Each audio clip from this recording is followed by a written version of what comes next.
Hello, my friends, and welcome to the 487th episode of the Sales Podcast. I'm Wes Schaefer, the Sales Whisperer, your host. Today we've got Mike C-Roc. He is releasing his book today, February 5th, 2021.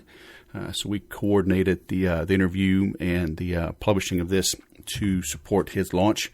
Great guy. We get into really some meaty personal things. The adversity he has overcome, why he keeps his hands full, why thrust is a must, how to overcome procrastination, and the multiple things he's doing to create multiple streams of income and growth while everybody else is hunkering down. There was a little bit of a gap here since my last episode. With the storming of the Capitol and Bitcoin and GameStop and, whatever. Just got a little bit busy. I'm trying to do more book reviews. I'm going to go through my own book here in, probably take me a couple more months doing, a few chapters at a time, and then dive deeper into some deeper books, actually.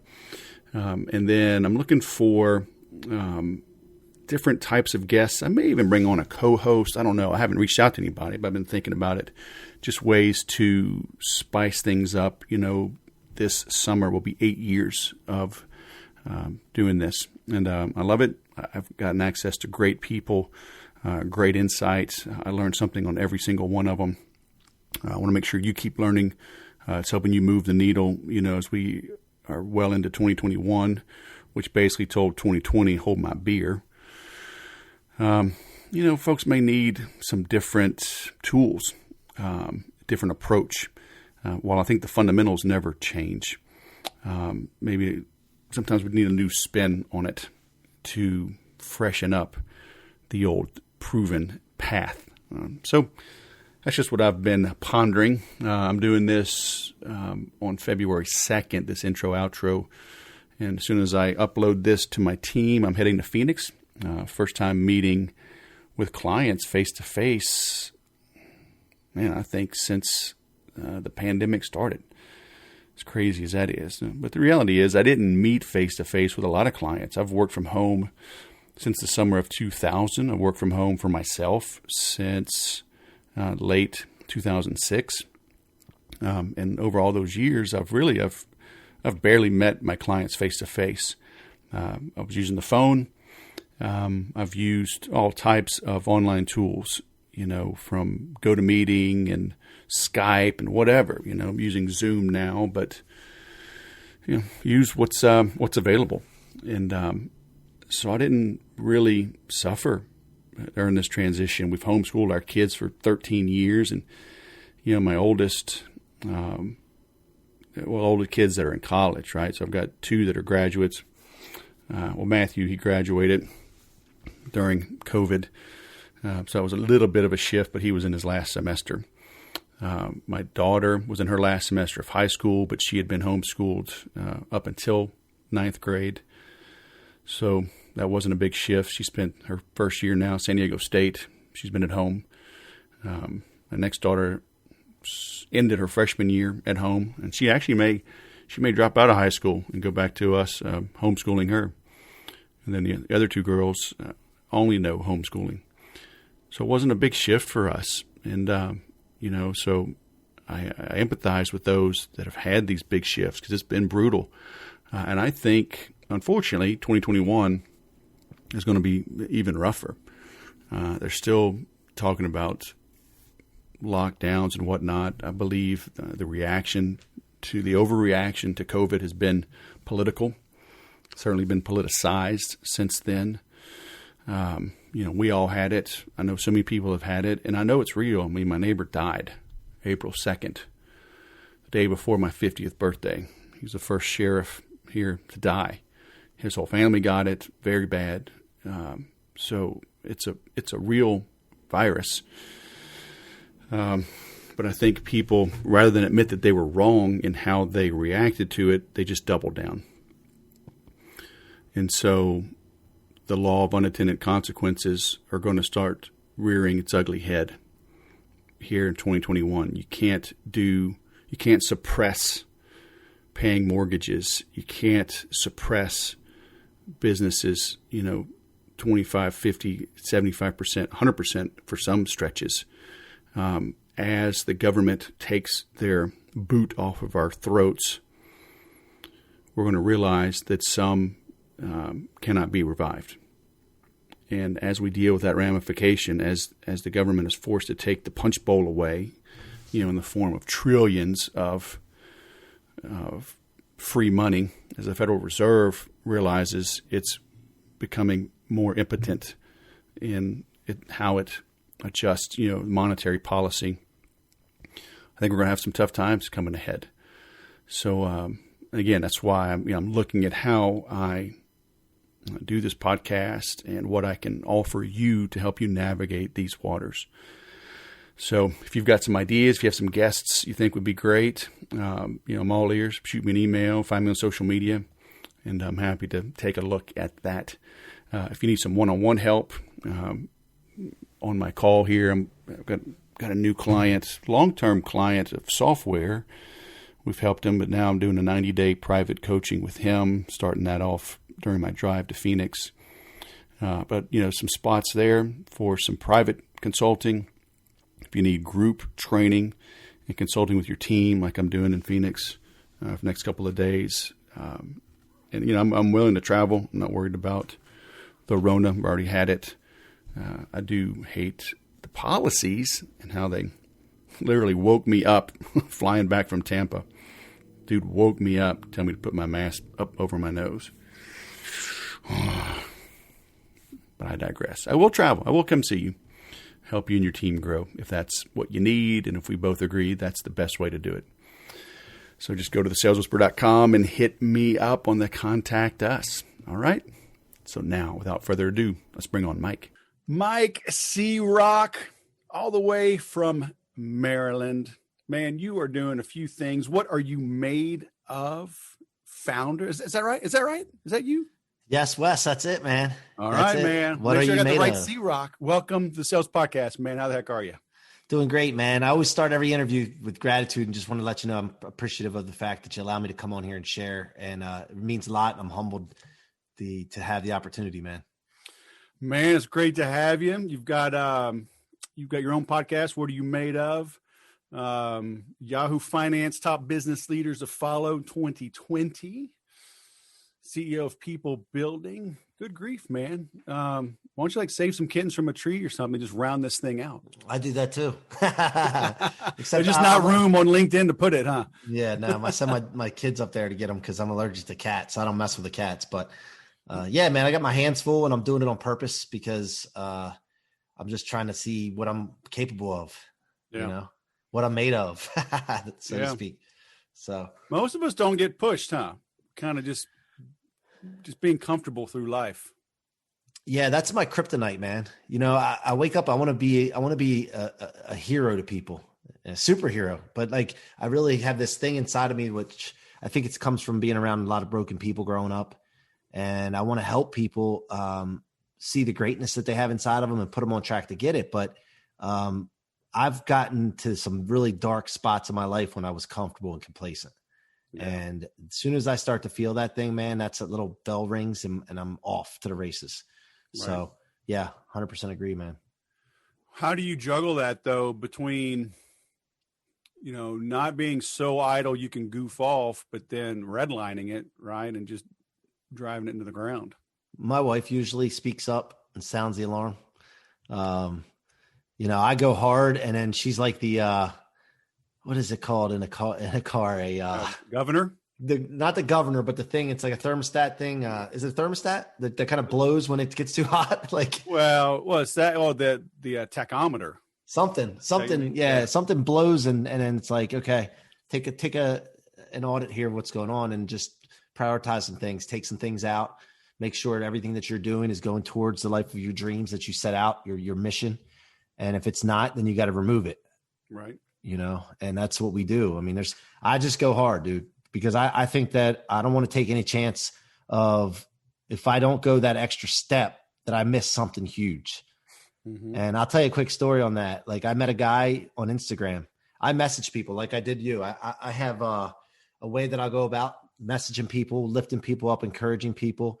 And then we connect and then I come on shows. And I got a guy on Instagram one time and he answered me. And then I brought him on live on Instagram. We sat there and chatted. And here we just went into business together on a project that could turn into hundreds of millions of dollars. And so I'm always afraid that I'm going to miss that one relationship, so. So when it comes to you're going hard, right? Are you a specific goal setter? Like I'm going to achieve these things by this time, or is it like I'm going to go in this direction? I know it's the right direction. And as long as I'm going in the right, making progress, then I'm happy with making that progress. Yeah. Success to me, the definition of success is having your ideal picture of where you want to go, who you want to be, where you want to be, and who you want to do it with, and always making incremental progress towards that ideal situation. So I have a saying, thrust is a must. And that lines up with my concept of rocket fuel, which I'll talk about later, but thrust is a must. You always have to be moving forward. I'm not a big guy on setting time frames and things because I go hard regardless. I don't have a problem with like procrastination and stuff. So to me, I just go. Now, some people have procrastination problems. And that's because they have a responsibility problem. They're not taking 100% responsibility. And Wes, what I've found is when you don't take 100% responsibility for things, the blame game starts. And also the waiting game starts. You're waiting for someone else. You're waiting for something. So I take 100% responsibility, which allows me not to have to put deadlines on things. And I just go. Right. And every decision I make, thought that I have, word that I say, and action I take goes towards my goal instead of away from it. Very simple. How do people get there though? Right. We're in this victimhood society now. It's like being a victim is virtuous, at least online, right? Everything you see, and we know that's not, but that seems to be the norm. I mean, does somebody have to hit rock bottom? Sometimes, Yeah. Sometimes I think what it comes down to, excuse me, because I need to whip my whistle. Yeah. I think it comes down to really understanding. Here's the thing. When I said responsibility 100%, when you don't have that and you're not taking ownership and being in control, you're giving control up to someone else. That's one. You become a puppet instead of a puppet master. I don't know anybody that wants to be a puppet, but yet they'll go ahead and leave responsibility to someone else. They don't know something. They're lacking data and the correct information, or they're confused. So you have to get the game right, and you got to get them the right information. Here's the thing, though. I just thought about this last week. I know it's not right to blame people, right? I know that it's 100% responsible. I take responsibility, man. What could I have done differently? What can I control, right? But the other thing I thought about, and if we can get this picture painted to people, when you blame other people, it never feels good. Here, you're trying to blame people to alleviate the responsibility off of your shoulders, but yet you feel like shit. Excuse me. Am I allowed to? You feel like crap on here when you're pointing a finger and Wes did it, man. It was Wes. Deep inside, you don't feel good. And you'll notice the people that have the victimhood mentality are never happy. They're miserable. So if we could paint the picture to say, hey, does it feel good to blame people? Let me tell you something. When you take responsibility for something, even if you don't think you're wrong, and you say, now I'm not talking about legal, if you didn't kill somebody and they're trying to, I'm not talking about that. But I'm talking about in a situation, say, look, hey, that was my fault. I apologize. It diffuses situations right away. It makes you feel good to take responsibility. And the other person it takes the wind out of their sails if they're coming at you about something. So, I think just painting the picture with people, and we just got to continue to do that and be committed to it. Yeah.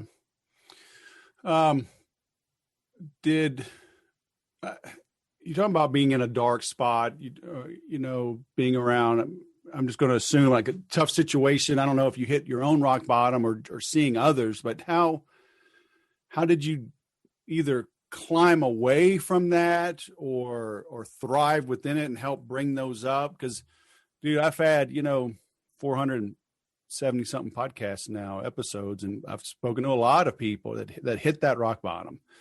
Divorce, health, financial ruin. And I've asked this a lot, and most of them have said, yeah, sometimes you just got to let them hit rock bottom. how and a lot of people are probably going through dark times right now, right? COVID's been a kick in the pants for a lot of people. It's the holidays with adds on extra reasons or opportunities for people to kind of have that pity party. Do you have a process or something you can steer people towards that help them self-correct? Yeah. So I grew up in a broken home. I don't remember my parents together. So growing up, to me, I could have had it worse. Don't get me wrong. Okay. I talked to a guy last week that grew up in an orphanage, right? So I could have had it worse. I'm not saying for victimhood or pity here. I'm telling you a story real quick about this. So I don't remember my parents ever together. And I did the child support battles, the custody battles, all that crap, all parents, step parents coming into the game, and then their agendas got to be met. And it's just a mess. And as a kid, you're going through all this, seeing all this, and there's a lot of conflict.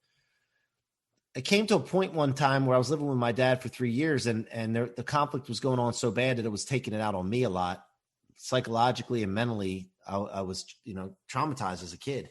And from 8 to 11, I went through that. 11 years old, I said, I got to get out of here. So I told my mom to file court papers, get me out of there. And in doing that, my dad was blindsided with the court papers, obviously, because I couldn't tell him I was living in the house and I didn't know what would happen. But anyway, he eventually confronted me when he got the papers. I came home from school one day and I sat on my bed for about 5 minutes because he told me to go to my room, and it felt like 5 hours while I was waiting for my hero, my dad, to come back and confront me.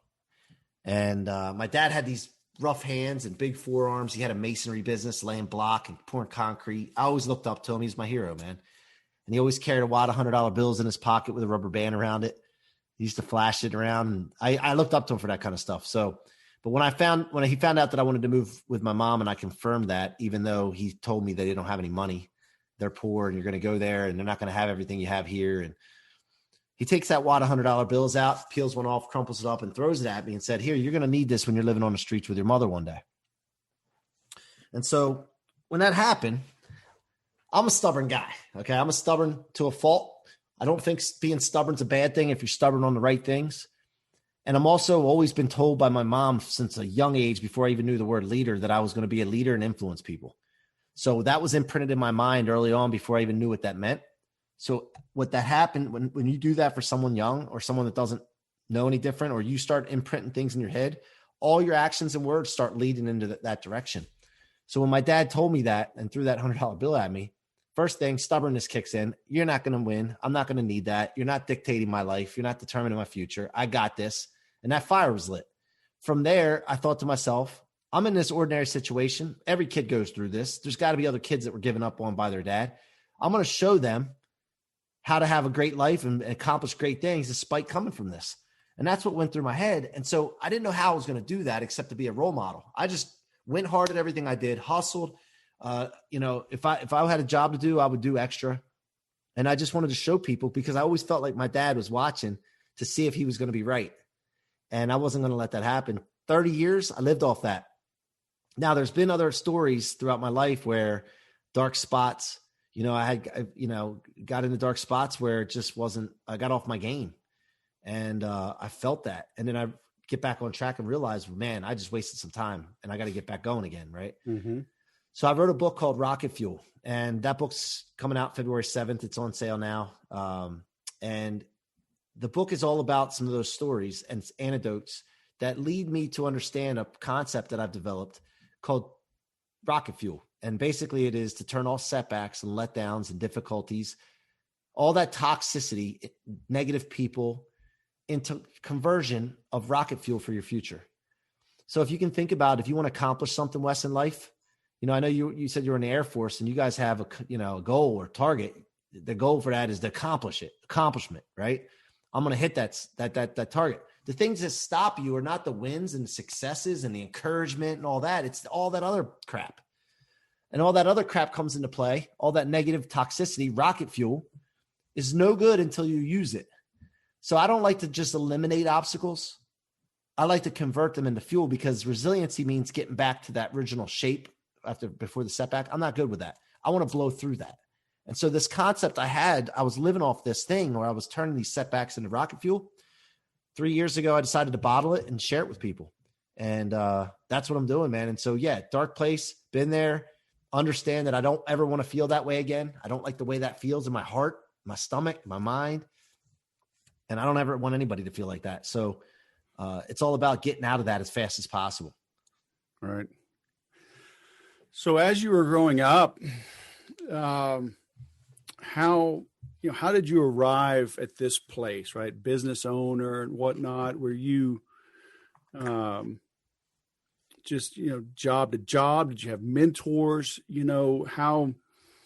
What's the journey to get there? And, are there some tips like that our listeners can you shave a few years off of their journey to get there a little quicker? Yeah. So I started off in sales in 1998. I had some odd jobs before that. I worked for my grandfathers and uncles who were in the masonry business. I did some hard ass work. And, but then I got into sales in 1998. I dropped out of college with a 4.0. I just was disengaged, not interested anymore, and wanted to go out and start making money. But really what it was I spent years partying and I never partied until I got to college. So when I did that, I lost focus and just, that's part of those dark periods where I got off track. And I don't talk about that a lot. I'm kind of embarrassed by it because it's not me. I grew up really focused all the way to 18, had a goal in mind. I was intentional about what I was trying to accomplish. And then I got off track. I started trying to please other people. I got like cocooned in a way of trying to please other people rather than focus and staying on my purpose. So when that happened, I went out and got in a sales job, and I was cutting my teeth in in-home sales, handling objections, breaking the ice and building rapport with people, closing deals that night while you're in the house. And I did that for 9 years. And I look back and I'm like, man, part of that time though, I was going partying.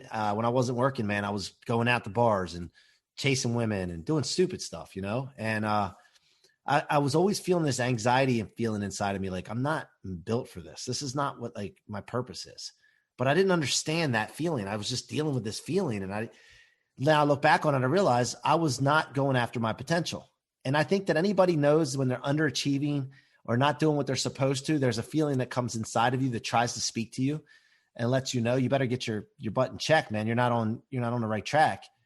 And that translation to me wasn't coming through clearly for a while. And I think it had to do with, drinking and partying. And, when you do that, like marijuana, for example, it's a thing that's becoming legalized. And I didn't realize while I was smoking weed back in college, how much I was clouded during the time that I was smoking weed until after the fact when I stopped. And I look back and I'm like, wow, man, no wonder I was feeling like that.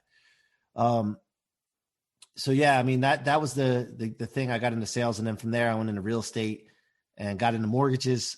I don't know. I think that you got to kind of follow your ideal life of what you would want to do if in a perfect world. I think that's the first step that you do, because you're never going to go after something really great unless you can think of it and really attempt to.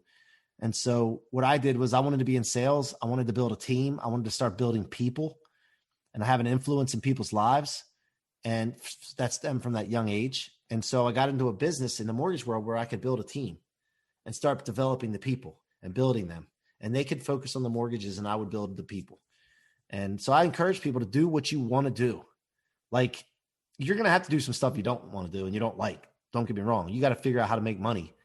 But at the end of the day, you should have some kind of grand vision of the most perfect life that you would want, and start there and then reverse engineer backwards of how to get there. Do you need to have that vision of the perfect life, or is it sometimes enough just to know you're meant for more, right? And start dip, because sometimes like we're way deep in a hole. You may not know, oh, there's this beautiful oasis up there with hammocks and, with the steel drums and, like, dude, I just don't want to be bitten by rats and sleeping in mud. Yeah, I get it. But to me, we have a problem because we don't know what our true potential is. Mm-hmm. There's things like, so, I see your point with that, but I just don't want to limit myself or anybody else. When I talk to people, I don't want them to limit themselves. So what I always talk about is going into a desert, finding a lamp with a genie in it. You rub the lamp and the genie pops out and says, listen, I'm going to give you the ideal life. What would that be? And then really try to visualize it in your head and write it down and get it on paper, no matter where you are. Because here's the thing. Have you ever done the lottery thing when the Powerball is at 500 million or something? And you think about, man, what would it be like if I won that? Like, and it kind of gets you juiced up a little bit. Well, when you do this visualization of your ideal perfect life, it starts to get your juices flowing. You get inspired. And if you're feeling like crap, it's a perfect exercise to do to get you going again and get you some momentum. I think you just got to get that. You just got to get that thrust going, moving forward a little bit. Mm-hmm. And so, yeah, I think that why not do that? Mm-hmm. Because if you don't do it, you're definitely not going to hit it. You're not going to come anywhere close. You're going to be just below that just survive mentality. Right. So you're doing the in-home thing 9 years. How did you make that pivot into mortgages? Because for those 9 years, I mean, you were working for another company, right? And did you like immediately make the shift into owning your own business, or did you jump into mortgage, learn it, then do your own thing? No. So I actually was doing that, and I was just bored, just burnt out, man. I hated it. I hated life. I just didn't like it. And I talked to my buddies, and they all were in the mortgage business. And I'm like, guys, what are you doing? Like, man, we're doing this, mortgages. And I said, all right, well, let me get my real estate license, and maybe I can send you some business, and I'll make money there, and maybe I'll build a real estate career. And the first year I got out of the water treatment business. I went into mortgages, and I did good. I had top listing agent, top selling agent the first year, was doing fine. I just didn't like showing people houses. It just wasn't me. Yeah. And so like, well, you know what? That mortgage thing is the same thing as real estate, except I don't have to show the houses. Let me do that. Now, my best friend was my referral partner. I would refer him deals. And it was an hour and a half away from my house. And I'm sure there was mortgage companies around where I lived, but I wanted to work with them because I knew them and I thought it would be cool. So then for 5 years after that, when I made that switch, I drove an hour and a half each way to work. This is before remote was possible. And I would drive to the mortgage office and work from like 9 a.m. till, 6 or 7 at night, get back on the road and drive back. And I had a wife and a little kid at home, but I just had to do whatever it takes. So the lesson there, when I look back on that, I did whatever it took. And for 5 years, I did that and was just committed to learning the business, committed to building and figuring things out.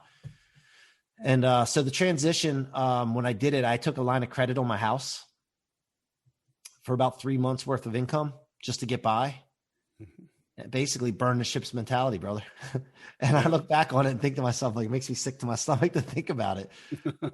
I guess I always could have went back to the water treatment. Like I was doing in-home sales for water treatment systems. I could have always went back to that maybe, but I didn't have a plan B, man. Honestly, I was just like, this has got to work. Yeah. I think Arnold Schwarzenegger said, when you have a plan B, you start focusing on plan B too much, and then plan A doesn't work. Yeah. So I was burning ship's mentality, and that wasn't the last time I did that either. So after that happened, we had a situation where that company I went to work for, I was there for 12 years, and the owner started having money disappear and wasn't doing things the right way. And we were trying to run a company and build a company for him, and it just crumbled. And we had to switch companies. And when we switched companies, we burned the ships again because all the money that we had was stolen from us, kept. And at that point, I had to bring 22 employees to a new company. And the way it works is we run a division for a company. So the mortgage company is owned by individuals, and then we own a profit and loss center underneath of them. And we took 22 employees, and I had to make sure those employees were paid. And I had to make sure, I knew we could make money if we could just get it up and running, but we had just enough money in there to get it, like have enough time to get it going. But also we couldn't take a paycheck. So my partners and I took minimum wage, because you have to get paid at least minimum wage in this business, for 6 months, lived off of savings, anything that's that we had. I was running up credit card bills, burn the ship, saying this is going to work. Like I've never claimed bankruptcy before in my life, but if I have to do it, I'm going to go all out, make this thing work. And then if I have to claim bankruptcy, man, I mean, I'm sorry. Like I gave it my all, right? So we just burnt the ships and went for it. And we got in the hole roughly $175,000 with the company we were working for, because they basically gave us they were like, we believe in you kind of thing. And then 6 months, we were able to take a paycheck. And then from there, we never looked back. And it took us only 2 years, what it took us 7 years to do before, to build a company up to 10 million in revenue, annual revenue. So when you burn the ships, that's a lesson. When you burn the ships and you just commit, no looking back, no lifeline, you usually prevail. Yeah. Yeah. Isn't that funny? It's like we stay too comfortable, so we never know. I think it was David Goggins talks about, I think he was the one that came up with that 40% rule. Yeah, yes, that's him. That's right. him. It was his, right? And when we're ready to quit, what is it? When we're ready to quit, we have 40% more we can give. Yeah, or you're only at 40%. Or you're only at 40% of your ability. Or something like that, yeah. Either way, you got a lot more you can give. Yeah, it really makes you think. Like your mind shuts off before your body's ready to. Yeah. Yeah. I do that. I do two things. I do jujitsu, and a couple of times a week I'm pushed through that. Like I'm tired or whatever. There's one or two guys that I wouldn't say they're full blown assholes, but it's not a pleasurable experience to train to spar with them. Right. But our instructor, like, he pairs you up with everybody. So you're not going to hide, right? You're not, well, I'm not really good with big guys, so I'll just avoid them. No, you're going to fight everybody, young and old, big, fat, strong, and it's like, you feel like I'm going to die. Yeah. And you push through and you get them in. Either you get them or you don't get got. Right? You're like, you survive. All right, that's a win. I'm so tired. I mean, a 12-year-old should have tapped me today, and that asshole didn't get me. So, I mean, we need to push ourselves a little bit, probably a lot, huh? Compared to the little cushy lives we lead. Yeah, without a doubt, man. I mean, that's something that I always say. I'm grinding like I'm broke. Like I don't know if you know Grant Cardone, the 10X rule guy, if I hear this thing. He always talks about going to zero. Take yourself to zero. And, I just always think that way now. Like, I think I'm broke. Like, I don't have money. I don't pay attention to the fact if I have like reserves in the bank or anything. I'm like, I got to make it happen right now, because that's the thing that made the difference for us when we were trying to make it, is that we had no options, man. And I don't want a fallback plan. I just want to go, and I want to be like that for people so they can see what it's like. And they see why you keep having successes and you keep leveling up is because I'm broke, man. Like, I'm broke. I spend money. By the way, I spend money. Now, I don't say I spend money. I should say I invest money in businesses and things that can like help me level up, whether that's mentorship, programs, or businesses. And so I take my money right now. I don't buy anything anymore. Like I rarely spend money on myself except for these things. And I take this money and I just get rid of it. Constantly getting rid of it. It's either going into businesses I'm investing in or things for self-development, investing in myself. And I'm focused on this right now because, and I'm not, by the way, I'm not scared because I know I can make money. So if everything fell apart, I could make money somehow. And I had that confidence. But I'm big on just grinding like I'm broke. Mm-hmm. Isn't it funny when you know how to sell, you know you can get by, right? It's like no matter what. Yeah. Like I'm helping like 3 different companies. One sells, to the short-term rental space, how to lease your houses out and rent them. Another is software, and another is in this crazy, it's hard to even describe concisely, but in the marketing space, identifying prospects, filling in their data, very advanced stuff. And it's like, I sell all their stuff because I'm doing the script. Then I lead a Monday call. I got import exporters. I got a videographer, all these different things. I'm like, here's how you do that. Here's how you sell that. Like, dude, have you ever sold that before? Nope. Never sold that before in my life. No. What's the problem? What's the problem? Right. Yeah. What's the problem and what's the solution? Yeah. Just engage, ask them good questions. Yep. And so I'll take the calls. I'm like, all right, we're going to record this. I'll do a few. I'll show you. I'm like, how'd you do that? I'm like, dude, just learn how to sell. Just learn how to talk to people. Yeah. Right. But everybody's afraid of selling. Oh, I don't want to be in sales. Salespeople are pushy. You probably get that, huh? Yeah. I mean, really, when it comes down to it, though, if you're finding out, doing a good job fact finding with people and finding out what they need, what their needs are, where they are, and you're just solving problems for them, it's not pushy. Right. I mean, I think it gets pushy when you are taking one thing. Here's the thing. Like, people approach prospecting where they're trying to sell things. And when you're prospecting, yeah, if you can get a sale on a prospecting call, or great. But the number one objective of prospecting is to get out of obscurity and get known. Like, let people know who you are and what you do. And at the end of the day, then you follow up with them, and that's when you get the sales.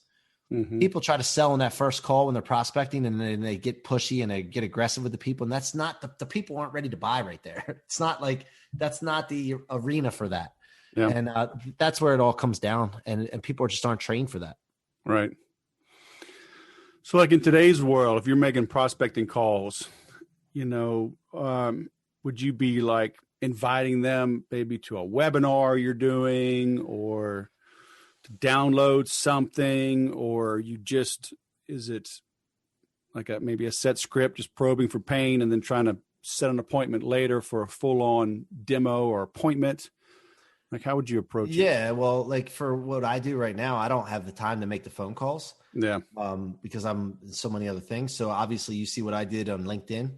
We message you, listen to a little bit of your podcast, comment on it, give you some encouragement. And then from there we engage with you. And then it's value add, encourage, get noticed, get out of obscurity, which I did. You didn't know who I was prior to that, probably.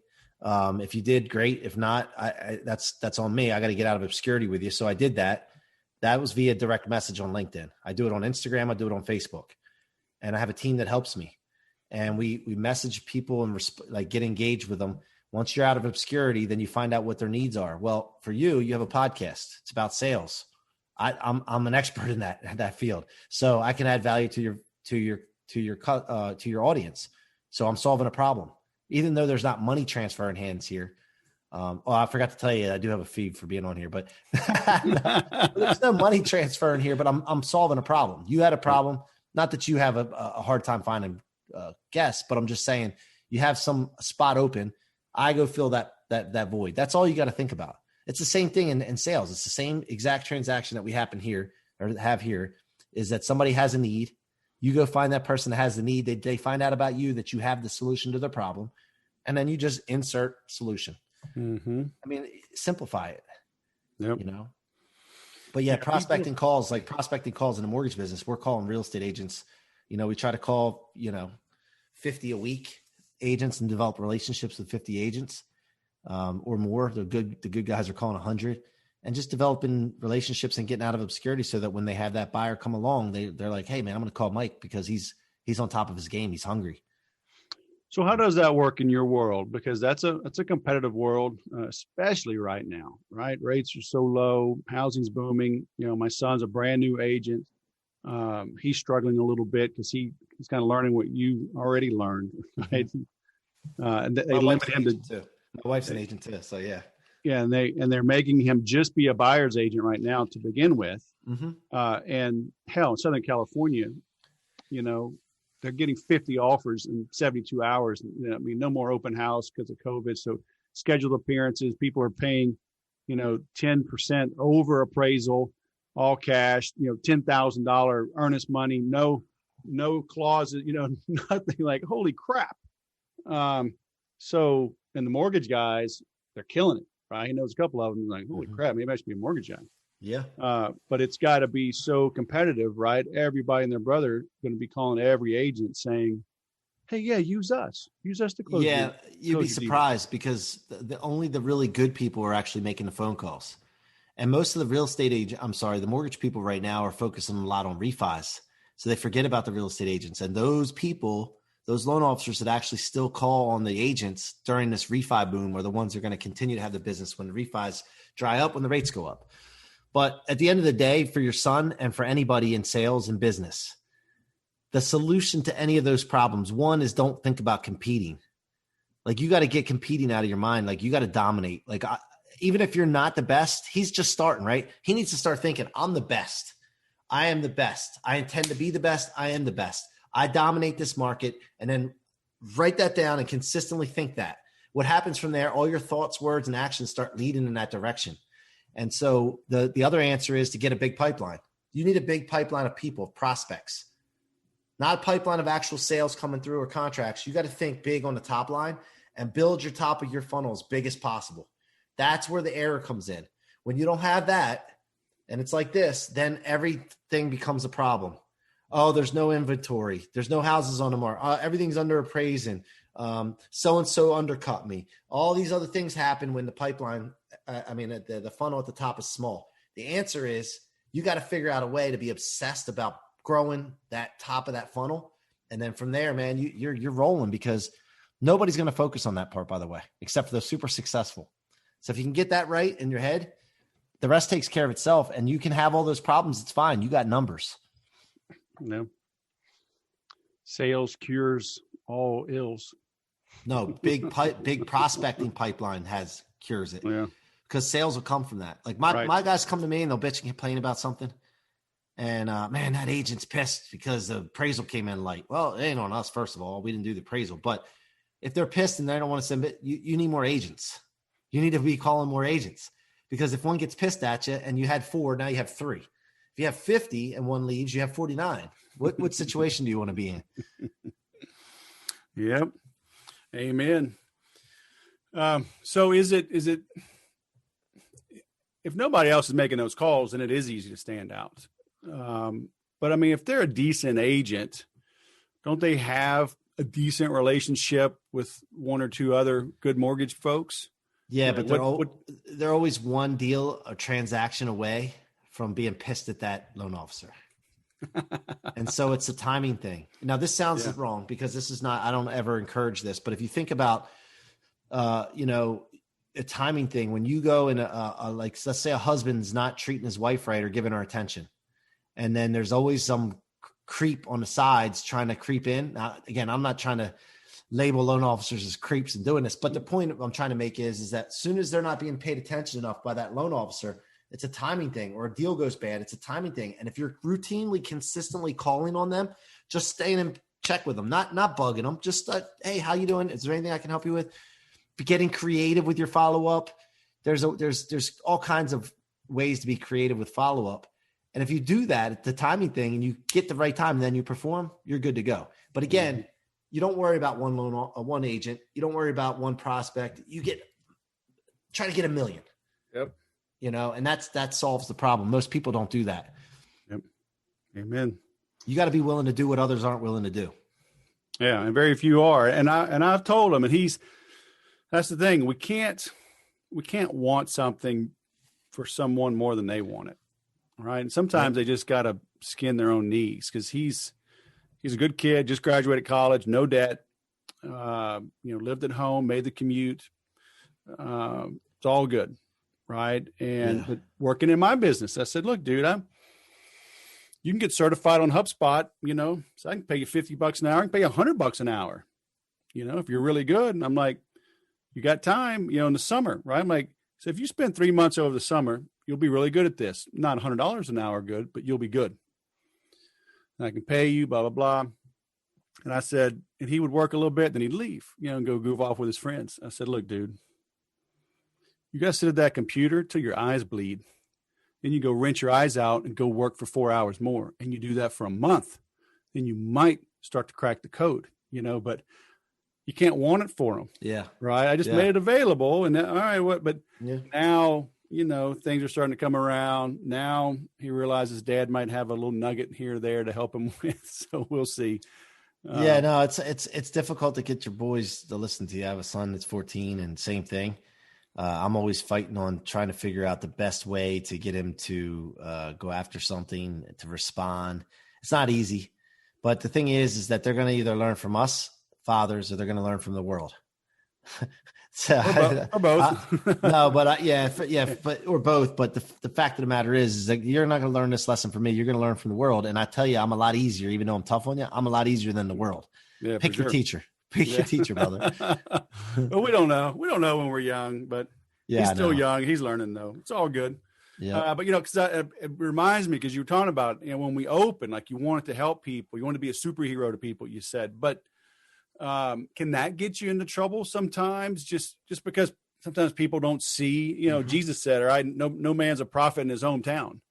Yeah. Right. Like you bring the goods, but people may not recognize it or they take you for granted. How do you keep that from dragging you down?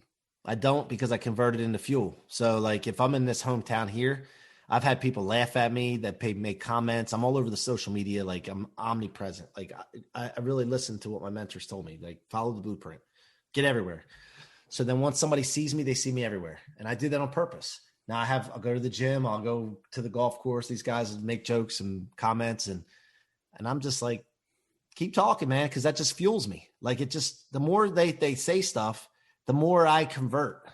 And so then that keeps me going. Like I can't let up. If I feel like a down day, like it's a rainy Monday or something, and I just don't feel like doing it, I do it anyway, because my dad is watching, these guys are watching, and I'm trying to be a role model to people, and I can't let people down. So that's what goes through my head.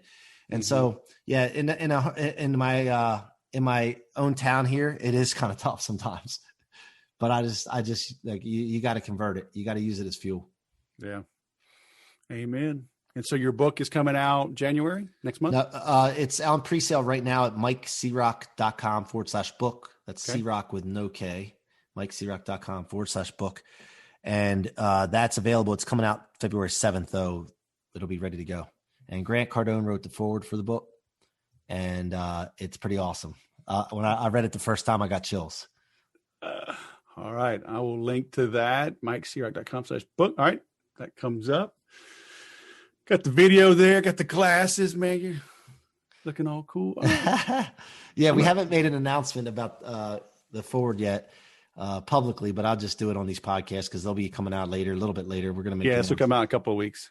Yeah, so we're going to be making an announcement around then. So yeah. You're the second guy today come out with a book in January. I think I need to write a book real quick. I don't have a January launch. No, mine's February. February. All right. I'm good. All right, go. Whew, then I'll do one in March. You give me time. So Grant's book, Grant's show, he's on Discovery Channel, Undercover Billionaire season 2. And so that's January 6th. So if you haven't seen Undercover Billionaire, the first season, you got to watch it. Glenn Stearns does an awesome job. They basically give him $100, a beat up pickup truck, and a cell phone with no contacts in it. They can't use their name, and they got to get dropped off in a place they don't know where they're going and start a business that's worth $1 million in 90 days. Glenn Stearns did it the first time. He got dropped off in Erie, Pennsylvania. I won't give you all the details because you should go check it out. It's 8 episodes. It's great. And then now Grant's doing it, season 2, January 6th. You'll get to watch him, and it's gonna be pretty good. Yeah, I haven't even heard of it, but yeah, Discovery Channel, cool. You know how he talks all this stuff, right? We know he's built this big business, but now let's see if he could start over and do it now, knowing what you know, and watch the steps and processes that he uses and how he converts setbacks. That's what I'm interested to see, because we all think about that. What if you had to start over, or the people or something right now are trying to start from scratch? Right. And a lot of people are being forced with that. That's why I wanted to ask you about the whole victim mentality, because it's easy. It's easy to fall into that. It's easy to say, oh, woe is me, and, I want to help people build that back as well if they've been knocked down. Because it's crazy, man. It's crazy times. Yeah. And some people sit in it longer than others, but there's some people that have had the best year that they've ever had in their life in business this year. And, it's what they're made of. Like it's how they're built, and they made the right decisions and took the right actions. Then there's other people that'll learn, and some people, they're beyond help. They just don't have it in them. Yeah. And, Yep. You just got to let them go. Yep. And then send them your book.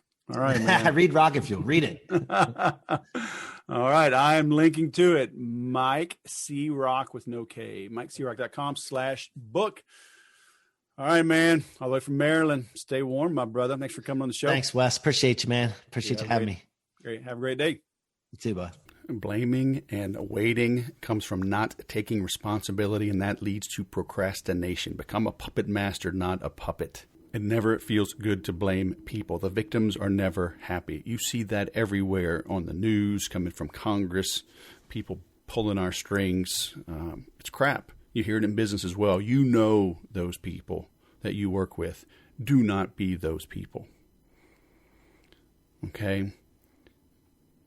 We all have some kind of setback, some kind of skeleton in the closet. I mean, whatever, okay? And I've always said excuses last forever.